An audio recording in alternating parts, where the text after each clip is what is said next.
నమస్కారం. ఈటీవీ న్యూస్కు స్వాగతం. ముందుగా ముఖ్యాంశాలు. జూబ్లీహిల్స్ సీటు కాంగ్రెస్ గెలిచి తీరాలన్న రేవంత్. విపక్షాల తప్పుడు ప్రచారాలను ఎండగట్టాలని మంత్రులు నేతలకు నిర్దేశం.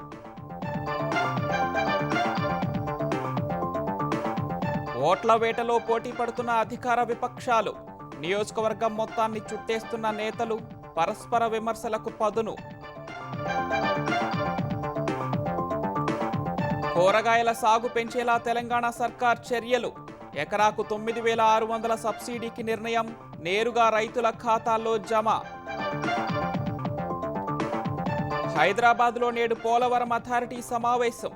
పనుల పురోగతిపై సమీక్ష. తెలంగాణ అభ్యంతరాలపైన చర్చ.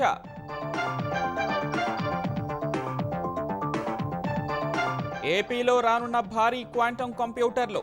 1772 కోట్లతో ఏర్పాటుకు మైక్రోసాఫ్ట్ ప్రతిపాదన. జపాన్ కంపెనీ సైతం ఆసక్తి. నేడు దేశవ్యాప్తంగా వందే మాతరం గీతాలాపన.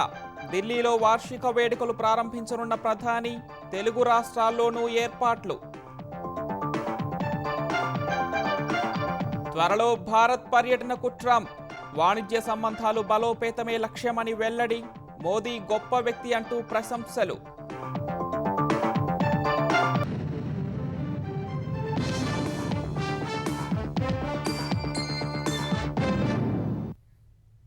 జూబ్లీహిల్స్ ఉప ఎన్నికల్లో కాంగ్రెస్ గెలిచి తీరాల్సిందేనని సీఎం రేవంత్ రెడ్డి మంత్రులు కాంగ్రెస్ నాయకత్వానికి స్పష్టం చేశారు.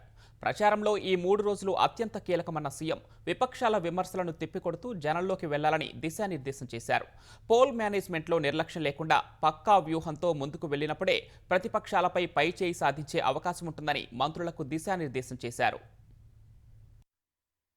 జూబ్లీహిల్స్ ఉప ఎన్నికపై ముఖ్యమంత్రి రేవంత్ రెడ్డి సమీక్షా సమావేశం నిర్వహించారు. కాంగ్రెస్ రాష్ట్ర వ్యవహారాల ఇన్ఛార్జ్ మీనాక్షి నటరాజన్, ఏఐసీసీ కార్యదర్శి విశ్వనాథన్, ఉప ముఖ్యమంత్రి భట్టి విక్రమార్క, పీసీసీ అధ్యక్షుడు మహేష్ కుమార్ గౌడ్ సమక్షంలో ముఖ్యమంత్రి మొదట మంత్రులందరితో కలిసి మాట్లాడారు. తర్వాత ఒక్కో మంత్రితో విడివిడిగా మాట్లాడారు. ప్రధానంగా ప్రచార సరళి, గెలుపు వ్యూహాలు, ప్రతిపక్షాలు చేస్తున్న దుష్ప్రచారాల్ని సమర్థంగా తిప్పికొట్టే ప్రతివ్యూహాలపై చర్చించారు. నియోజకవర్గంలో క్షేత్రస్థాయి పరిస్థితులు, డివిజన్లు, పోలింగ్ బూత్ల వారీగా సర్వే నివేదికల్ని సీఎం మంత్రులకు అందజేశారు. ఈ సందర్భంగా రేవంత్ రెడ్డి మంత్రులకు కీలక సూచనలు చేసినట్లు సమాచారం. జూబ్లీహిల్స్ ఉప ఎన్నిక ప్రచారం పూర్తయ్యేలోగా ప్రతి ఓటర్ను నేరుగా కలవాలని స్పష్టం చేశారు. ఓటర్లు పోలింగ్ బూత్లకొచ్చేలా మంత్రులు, ముఖ్య నాయకులు చొరవ చూపాలన్నారు. ప్రచార గడువు ఈ నెల 9తో ముగియనుండగా ఈ 3 రోజులు అత్యంత కీలకమని, ఏమాత్రం ఏమరుపాటు ఉండరాదన్నారు. పోలింగ్ కేంద్రాల వారీగా ఓటర్లను ప్రభావితం చేయగల నాయకులపై ప్రత్యేక దృష్టి పెట్టారని సీఎం రేవంత్ రెడ్డి స్పష్టం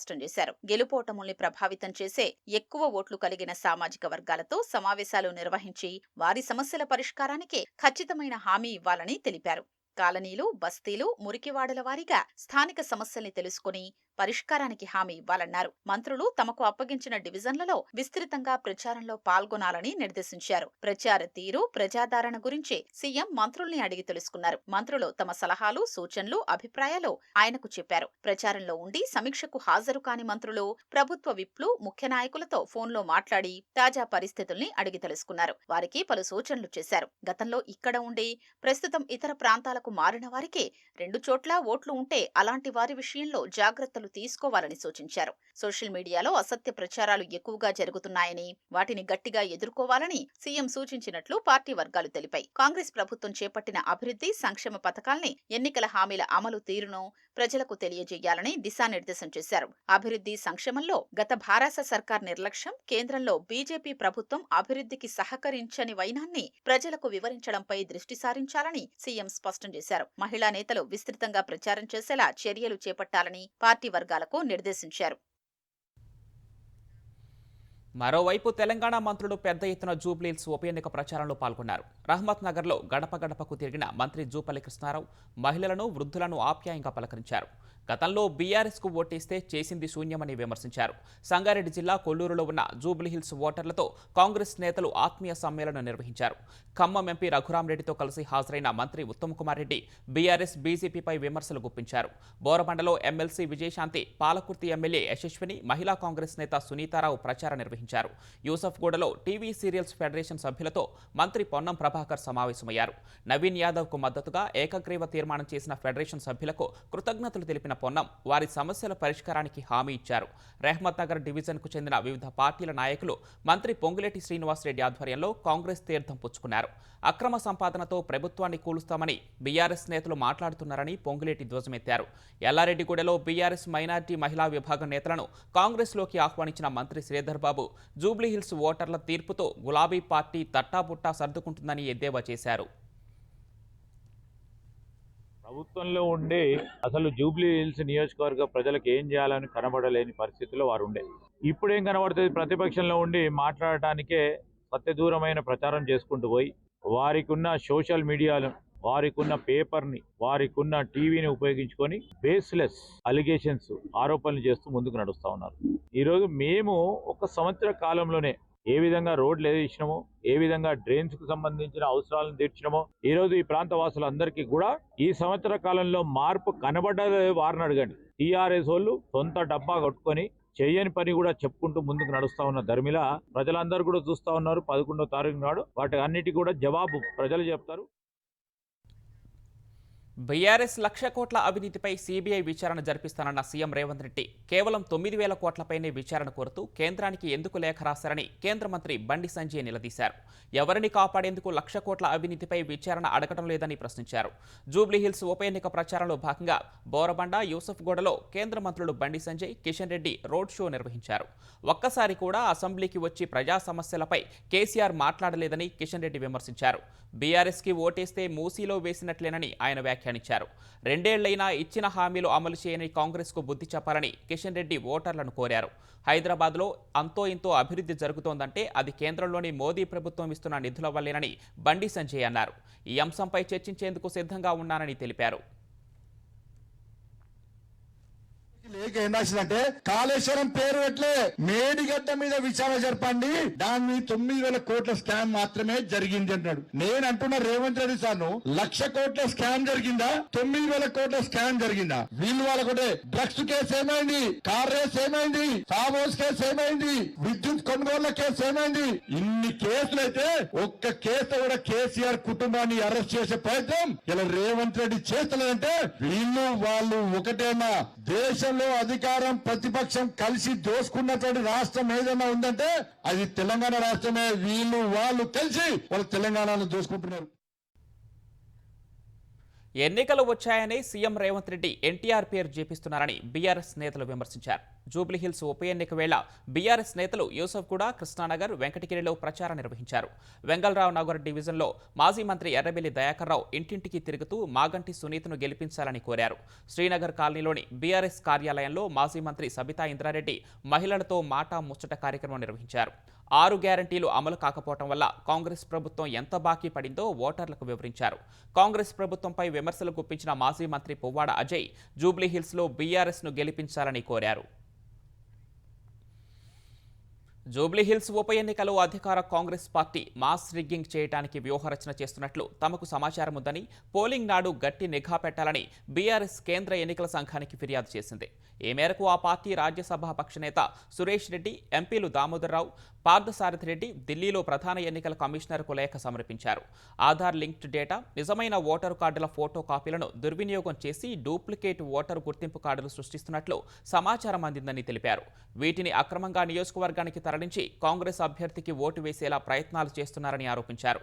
అధికారాన్ని అడ్డుపెట్టుకుని ఇలాంటి నేరపూరిత కుట్రల ద్వారా ప్రజాభిప్రాయాన్ని మార్చేందుకు కుట్రలు పన్నుతున్నారని పేర్కొన్నారు. నియోజకవర్గ వ్యాప్తంగా కేంద్ర బలగాలను మోహరించడంతో పాటు సున్నితమైన బూతులపై ప్రత్యేక నిఘా ఉంచాలని కోరారు. పోలవరం ప్రాజెక్టు పురోగతిపై హైదరాబాద్లో ఇవాళ కీలక సమావేశం జరగనుంది. ప్రాజెక్టుకు సంబంధించిన వివిధ అంశాలతో పాటు తెలంగాణ అభ్యంతరాలపై పోలవరం అథారిటీ చర్చించనుంది. అథారిటీ కార్యాలయాన్ని ఆంధ్రప్రదేశ్కు తరలించే విషయం కూడా ప్రస్తావనకు రానుంది. పోలవరం ప్రాజెక్టు అథారిటీ 17వ సమావేశం ఇవాళ హైదరాబాద్లో జరగనుంది. పీపీఏ ముఖ్య కార్యనిర్వహణ అధికారి అతుల్ జైన్ నేతృత్వంలో జరగనున్న ఈ సమావేశంలో కేంద్ర జలశక్తి శాఖ అధికారులతో పాటు ఆంధ్రప్రదేశ్, తెలంగాణ అధికారులు, ఇంజనీర్లు పాల్గొనున్నారు. మొత్తం 14 అంశాలు ఇవాల్టి సమావేశం ఎజెండాలో ఉన్నాయి. ప్రాజెక్టు పురోగతిని సమీక్షించడంతో పాటు రానున్న వర్కింగ్ సీజన్లో చేపట్టే పనుల ప్రణాళికపై ప్రధానంగా చర్చించనున్నారు. 41.15 మీటర్ల ఎత్తు వరకు నీటిని నిల్వ చేసేలా సవరించిన వ్యయానికి సంబంధించి జలశక్తి శాఖ, ఏపీ ప్రభుత్వం, ప్రాజెక్టు అథారిటీ మధ్య కుదరాల్సిన ఒప్పంద ప్రక్రియపై చర్చిస్తారు. పోలవరం ప్రాజెక్టు అథారిటీ కార్యాలయాన్ని అమరావతికి, చీఫ్ ఇంజనీర్ కార్యాలయాన్ని రాజమహేంద్రవరానికి తరలించే అంశం కూడా చర్చకు రానుంది.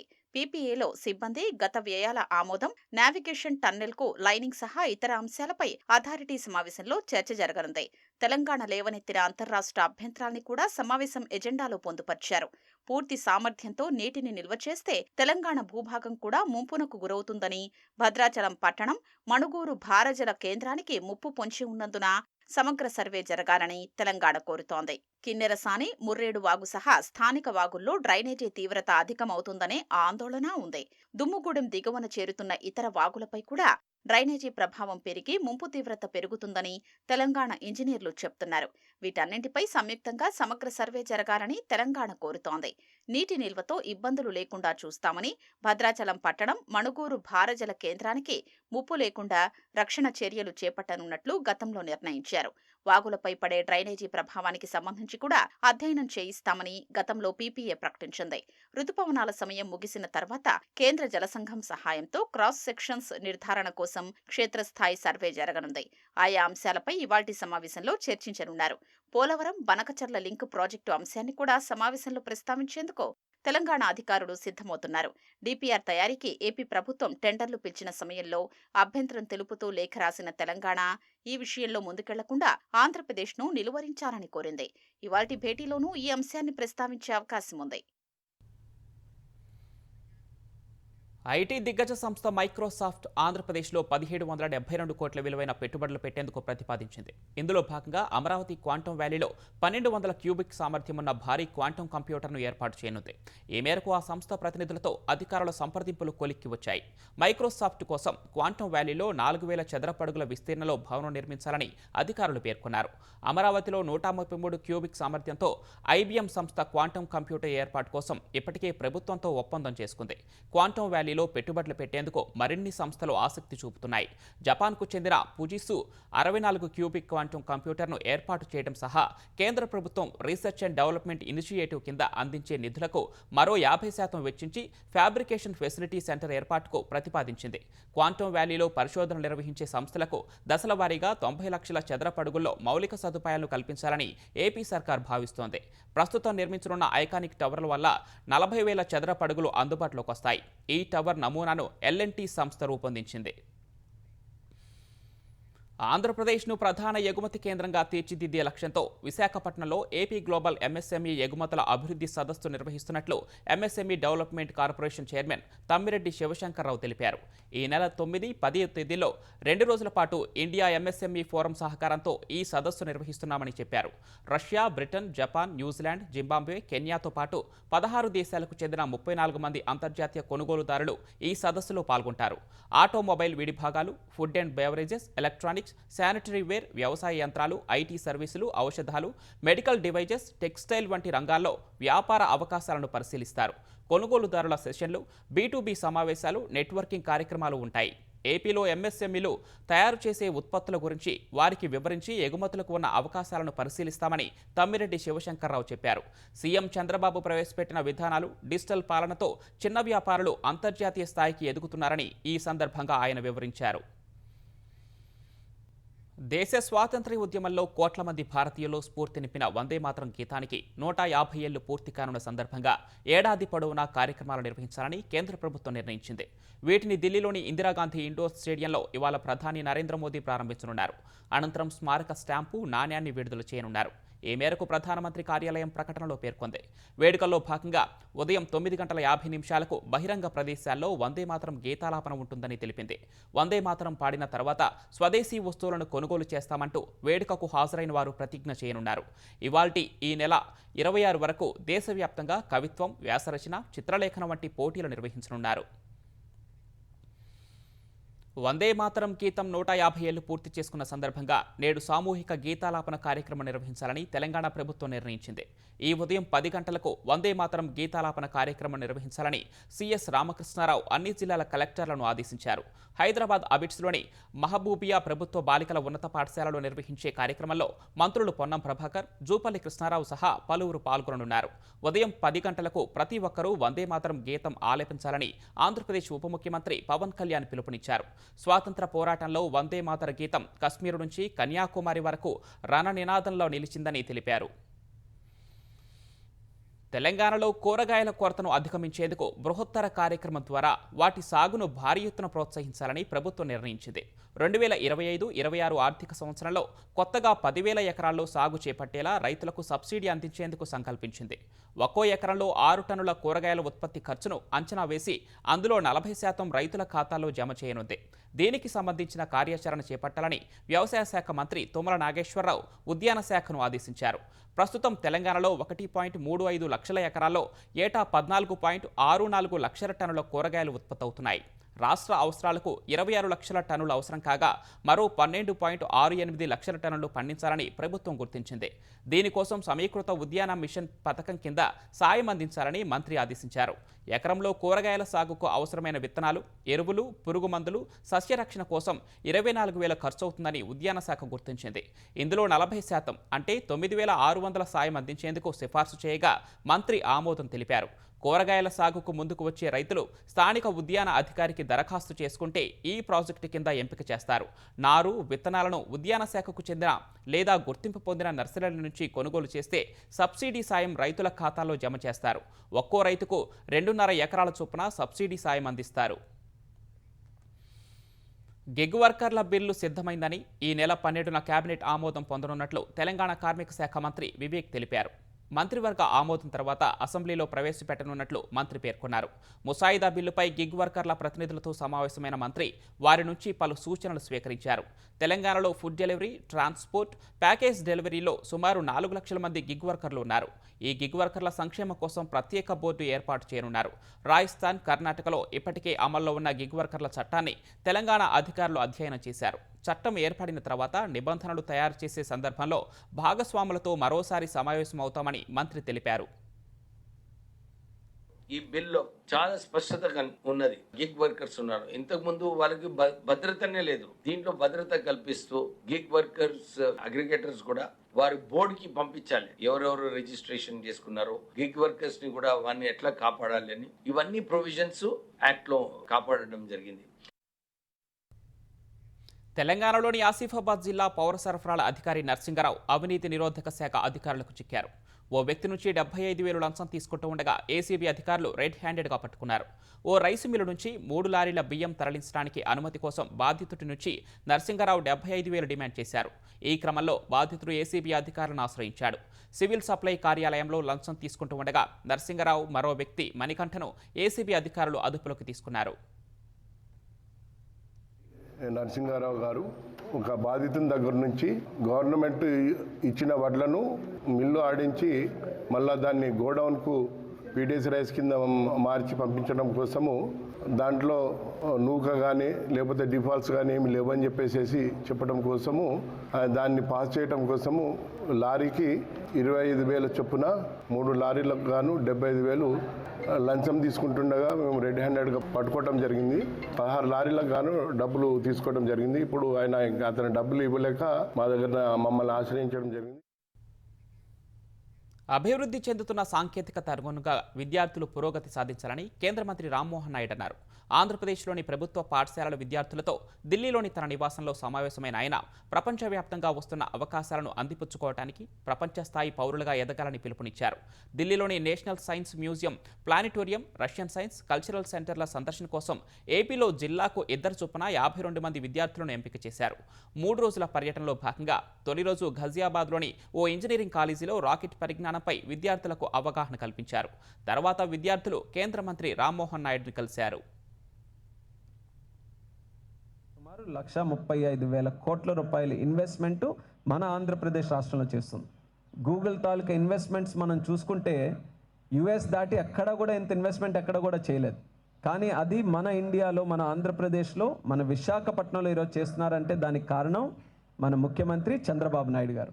మా దగ్గర తెలివిగా ఉండేటటువంటి పిల్లలు ఉన్నారు. మిమ్మల్ని అందరినీ చెప్పి తెచ్చారు ఇన్వెస్ట్మెంట్. మన ఆంధ్రాలో ఉన్నటువంటి మన తెలుగు వాళ్ళని, మన స్టూడెంట్స్ని, మన పిల్లల్ని ఆ కంపెనీలకి తగ్గట్టుగా వాళ్ళందరికీ కూడా తయారు చేయాలి. అది తయారు చేయాలనంటే అసలు గూగుల్ ఏంటి, ఆర్టిఫిషియల్ ఇంటెలిజెన్స్ ఏంటి, ఈ టెక్నాలజీ ఏంటి అనేది మన పిల్లలు కూడా తెలుసుకోవాలి. అమరావతిలోని ఎస్ఆర్ఎం యూనివర్సిటీలో విద్యార్థుల అస్వస్థతకు గురైన ఘటనపై ఆంధ్రప్రదేశ్ ప్రభుత్వం విచారణకు ఆదేశించింది. పూర్తి స్థాయిలో విచారణ చేపట్టాలని కలెక్టర్ను ఆదేశించింది. వెంటనే కలెక్టర్ ఏ తమీం అన్సారియా 6 సభ్యులతో కమిటీని ఏర్పాటు చేశారు. ఈ మేరకు కమిటీ క్షేత్రస్థాయికి వెళ్లి పలు అంశాలపై ఆరా తీసింది. ఎస్ఆర్ఎం యూనివర్సిటీలోని అన్నపూర్ణ, వేదవతి వసతి గృహాలు, భోజన తయారీశాలలను కమిటీ సభ్యులు పరిశీలించారు. నీటి నమూనాలను సేకరించి గుంటూరులోని ప్రాంతీయ ప్రయోగశాలలో పరీక్షల కోసం పంపినట్లు తెలిపింది. నిత్యావసర సరుకులు, కూరగాయలు, ఆహార పదార్థాల నమూనాలను హైదరాబాద్లోని ప్రయోగశాలకు పంపినట్లు సమాచారం. రోజుకు 50 మంది చొప్పున 6 రోజుల పాటు విద్యార్థులు అస్వస్థతకు గురైనట్లు అధికారుల ప్రాథమిక విచారణలో తేలింది. గురువారం కూడా కొంతమంది విద్యార్థులు కడుపు నొప్పి, ఇతర సమస్యలతో ఇబ్బంది పడినట్లు తెలుస్తోంది. ఎస్ఆర్ఎం ఆసుపత్రిలో 2, మణిపాల్ ఆసుపత్రిలో 1 చికిత్స పొందుతూ ఉండగా ఒక విద్యార్థి రక్త, మల, మూత్ర పరీక్షల్లో ఈకోలి బ్యాక్టీరియా, రొటావైరస్ ఆనవాళ్లు గుర్తించినట్లు తెలిసింది.